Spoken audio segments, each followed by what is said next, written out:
မင်္ဂလာပါခင်ဗျာ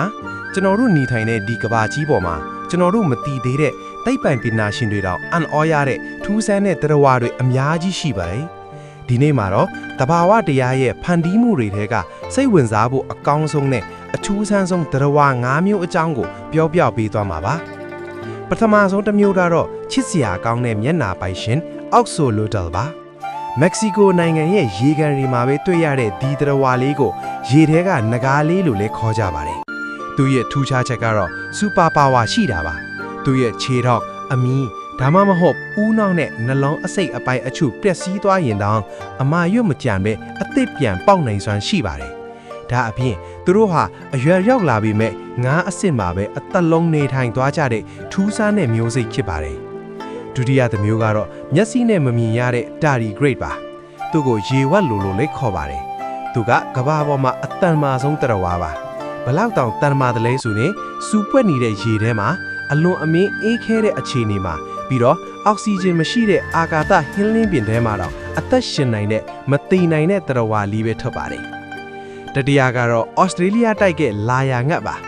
ဒီငှက်ကတော့တဘာဝတရားရဲ့အတန်ဖန်းဆက်လိုတောင်ပြောလို့ရပါတယ်သူကအခြားငှက်တွေရဲ့အတန်ကိုတင်မကပဲလူရီအသုံးပြုတဲ့လှိုးဆက်တန်ကားဟွန်းတန်ကင်မရာရှက်ထားတန်နဲ့ခလီးငိုတန်တွေကိုပါတထေရတဲ့တူအောင်လိုက်អော်နိုင်ပါတယ်သူတို့ရဲ့လေချောင်းတွေကအတန်ထုတ်လို့ပုံဟာအယမ်းကိုရှုပ်ထွေးပြီးအံ့ဩဖို့ကောင်းလာပါတယ်စရုပ်ထကတော့ပင်လေအောက်ခြေကညံကြီးရှင်ရေပဝဲပါသူမှာနှလုံး၃လုံးနဲ့ဦးနှောက်၉ခုအထိပါဝင်ပါတယ်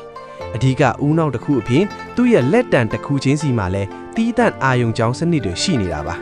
သူတို့ဟာပလင်းအဖုံဒီကိုဖွင့်နိုင်တယ်ပဟေးလီဒီကိုဖြည့်ရှင်းနိုင်တယ်လို့ပတ်ဝန်းကျင်နဲ့တသားတွေဖြစ်အောင်အရေးပြအယောင်နဲ့ပုံတရံကိုစက္ကန့်ပိုင်းအထွေပြောင်းလဲနိုင်တဲ့အယောင်ဖြောက်ကျွမ်းကျင်စီတွေပဲဖြစ်ပါတယ်နောက်ဆုံးတစ်မျိုးကတော့ပလတီပတ်ပါသိပ္ပံပညာရှင်တွေစတွေ့တော့ကဒါဟာအတူလို့ထားတဲ့တရားဝါလို့တောင်ထင်ခဲ့ကြပါတယ်ဘာလို့လဲဆိုတော့သူကနိုးတိုက်တရားဝါဖြစ်ပေမဲ့ဘဲလိုမျိုးဥပါတယ်ပြီးတော့ဘဲနှုတ်သီးဖြန့်အမီးနဲ့ဖားခြေတောက်တွေပါဝင်နေတာပါပိုထူးခြားတာကသူတို့မှာအစာကြွေမရှိသလိုအမောင်ထဲမှာအမဲလိုက်ရင်လေလက်စစ်လိုက်နေကိုအာယုံခံပြီးရှာဖွေနိုင်တာပါတကယ်ကိုထူးဆန်းတဲ့တရားဝါပါပဲ